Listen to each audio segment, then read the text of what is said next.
안녕하세요. H성형외과 백정환입니다. 이번에 설명드릴 내용은 많이들 턱끝 수술에 알고 계시는 C절골, T절골, W절골, M절골, 많은 절골 이름들이 있는데요. 그 원리는 사실 크게 다르지 않습니다. 넓은 턱을 갸름하게 모으고 뾰족하게 만드는 게 목적이죠. 그러면 그 수술 시 많은 영상이나 어떤 모형 그림에서 여러분들이 뼈 조각이 어떻게 움직이고 어떻게 빠져나가고 이러는 모습들을 보셨을 겁니다. 하지만 마치 윤곽 3종 세트라고 해서 T절골이 무슨 V라인의 어떤 상징처럼 돼버렸는데요. 이런 환자의 경우처럼 사각턱은 조금 있지만 앞뒤 길이가 짧고 또 상하 길이가 짧은 경우에 있어서 T절골이 얼마나 위험할 수 있는지에 대해서 설명드리고자 합니다. 이런 환자의 경우 턱은 적당히 튀어나와 있는 데 반해서 이 폭은 남자처럼 조금 넓습니다. 사각턱이 물론 조금 있고요. 그래서 실제로 수술할 때는 사각턱 절제를 하게 되고 이 턱이 넓은 부분은 이렇게 이 부분을 절제하기도 합니다. 긴곡선이라고 하는 부분이 바로 이런 식으로 수술하는 걸 긴곡선 사각턱 절제술이라고 하고요.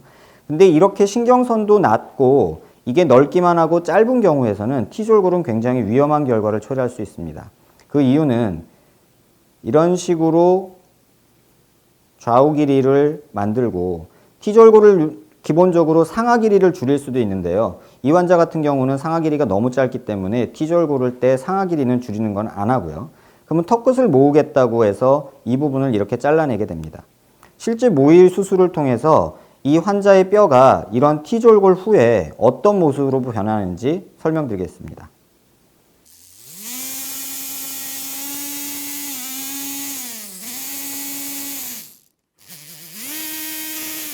지금 모형을 통해서 T절골을 진행을 했는데요. 좌우측에 이렇게 붙어있던 뼈가 가운데 뼈가 빠져나간 후 가운데로 모이는 게 T절골 수술입니다. T절골 수술 후에 발생하는 내용에 대해서 설명드리겠습니다. 이 앞에 가운데 존재하던 뼈가 빠져나가고 이 두 뼈가 모이고 또는 이 두 뼈를 앞으로 빼기도 하고 이런 작업을 하게 되는데요. 이렇게 뼈가 모여 있을 때 이 뒤에 생기는 각이 어떻게 생기느냐 안 생기냐에 따라서 2차 각을 제거를 하느냐 안 하느냐를 결정하게 됩니다. 지금은 T절골을 하면서 신경선을 안 다치게 하면서 최대한 두껍게 만들었는데요. 상하 길이를 자른다고 또 이거를 짧게 자르다 보면은 이쪽 부분에 필연적으로 2차 각이 생기게 됩니다. 이런 식으로 T절골을 진행하게 됐을 때 밑에 면을 한번 보시겠습니다. 상하 길이는 유지한 채 좌우 길이만 줄어들었을 때 이쪽 면에 이렇게 뜨거나 살짝 2차 각의 현상이 나타나는 걸 볼 수 있습니다. 이거는 절골을 얼마나, 이 골편을 얼마나 많이 잘라냈냐에 따라서 이 2차 각이 생기는 양이 결정되는데요. 지금은 상당히 조금 잘라냈지만 이게 많이 잘라졌을 때는 이 골편이 이런 식으로 앞쪽으로 더 가게 됩니다.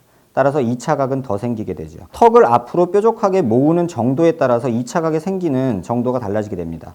아예 안 모을 때와 그 다음에 조금 모을 때와 많이 모을 때 그때에 따라서 2차 각의 양이 결정이 되게 되죠.